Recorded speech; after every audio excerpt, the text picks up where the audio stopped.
Ở đâu người ta cũng ăn nấm, thậm chí là ăn nhiều nấm. Nhưng ở Ấn Độ, quốc gia hơn 1,4 tỷ dân, đông dân nhất trên toàn cầu, nổi tiếng với nền ẩm thực đồ sộ bậc nhất trên thế giới, thì nấm lại không hề giữ vai trò nổi bật. Nhiều người lần đầu đến đây còn ngạc nhiên khi thấy trong các khu chợ truyền thống, người ta bán đầy nào là cà tím, đậu bắp, súp lơ, khoai tây, hành tây, đậu lăng, đủ loại gia vị. Nhưng mà nấm thì lại xuất hiện khá là khiêm tốn. Điều này khiến nhiều người đặt câu hỏi, phải chăng người Ấn không thích ăn nấm, hay nấm là món bị cấm vì lý do tôn giáo? Điều đầu tiên cần phải nói rõ là người Ấn Độ không hề cấm ăn nấm. Ngày nay tại các thành phố lớn như là Delhi, Mumbai, Bengaluru hay là Hyderabad, các món cà ri nấm, nấm xào bơ, nấm nướng hay pizza phủ nấm đều tương đối là phổ biến. Các siêu thị hiện đại cũng bán đủ loại nấm tươi và nấm đóng hộp. Tuy nhiên nếu nhìn trên bình diện văn hóa hàng nghìn năm, tức là từ xưa cho đến nay chứ không phải là thời hiện đại thôi, thì nấm chưa bao giờ trở thành một phần cốt lõi của bữa ăn truyền thống Ấn Độ như ở Trung Quốc, Nhật Bản hay là Hàn Quốc. Đó không phải chỉ vì có một lý do duy nhất mà thôi, mà là kết quả của nhiều yếu tố từ khí hậu, địa lý, lịch sử, tôn giáo cho đến cách người Ấn Độ nhìn nhận về thực phẩm. Trong đó cái cách họ nhìn nhận về thực phẩm cũng rất là quan trọng.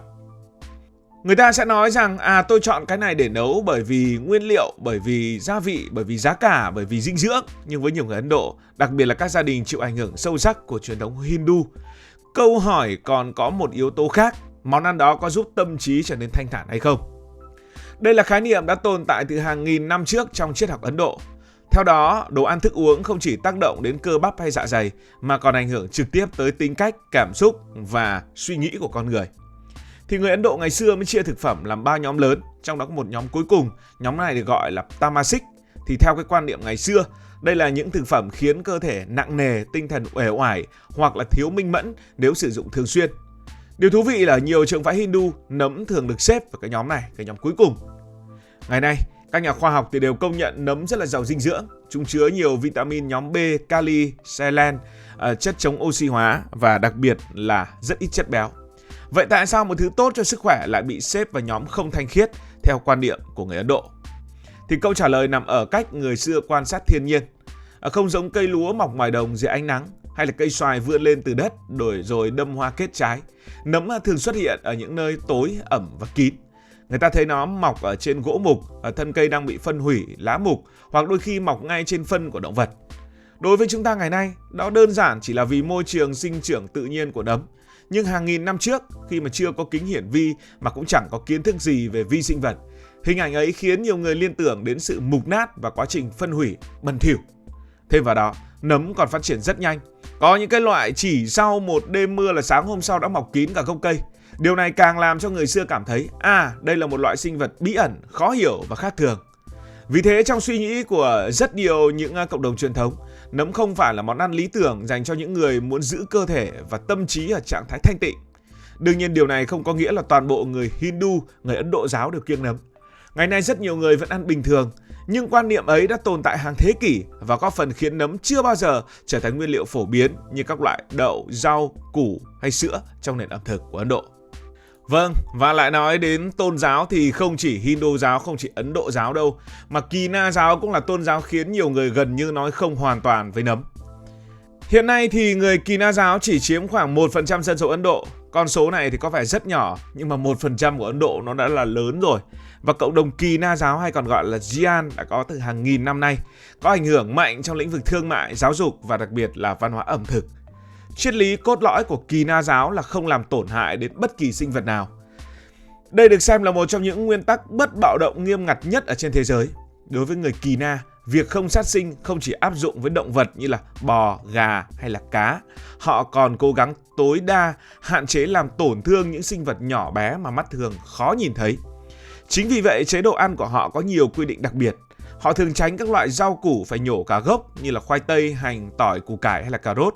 Lý do là nhổ tận gốc thì cây sẽ chết, đồng thời vô số vi sinh vật trong đất cũng bị ảnh hưởng.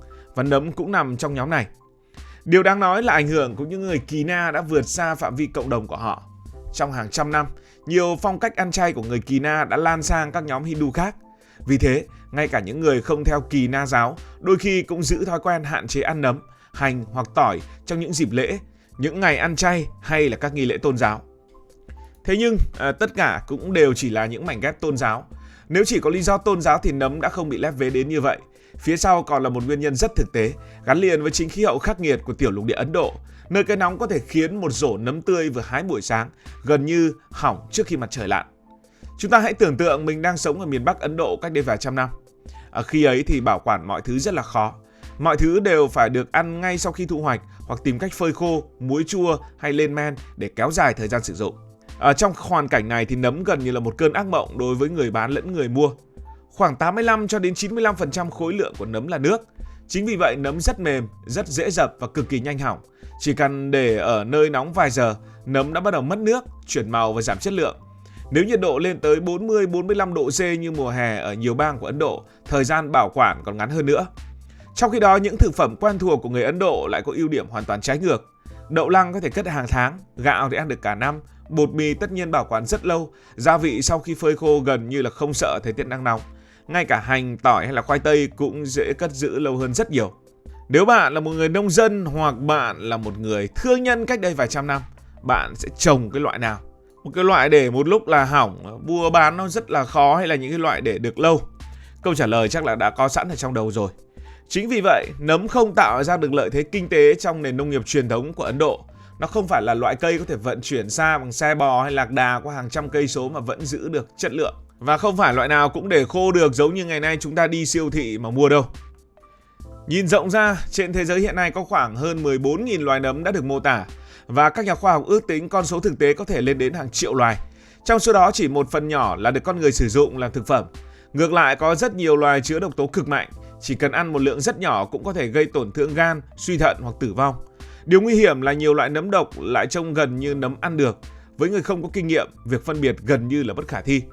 Ở những quốc gia có truyền thống hái nấm lâu đời như là Nga, Ba Lan, Belarus hay Nhật Bản, kinh nghiệm nhận biết nấm được truyền từ đời này sang đời khác.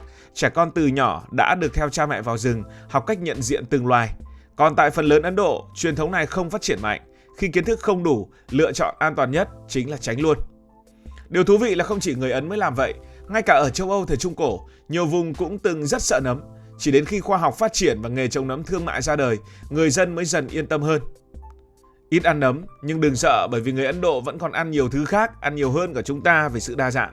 Đây là quê hương của hàng trăm loại gia vị.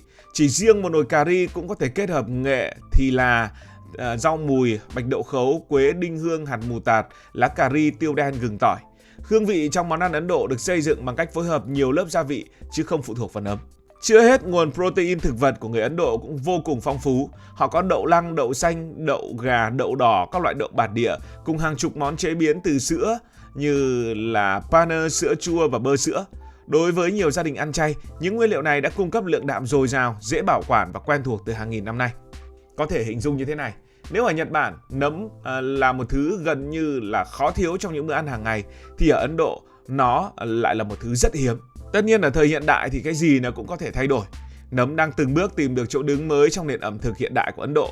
Dẫu vậy, điều đó không có nghĩa là nó sẽ thay thế được các món ăn truyền thống đã gắn bó với người dân suốt hàng nghìn năm. Và cũng chính điều đó tạo nên nét đặc biệt của văn hóa ẩm thực Ấn Độ, luôn sẵn sàng tiếp nhận cái mới nhưng rất hiếm khi đánh mất những giá trị cũ. Cảm ơn vì đã quan tâm theo dõi câu chuyện này. Nếu thấy thú vị, bạn có thể nhấn nút đăng ký kênh, bật chuông thông báo và chia sẻ. Còn bây giờ thì xin được nói lời chào tạm biệt.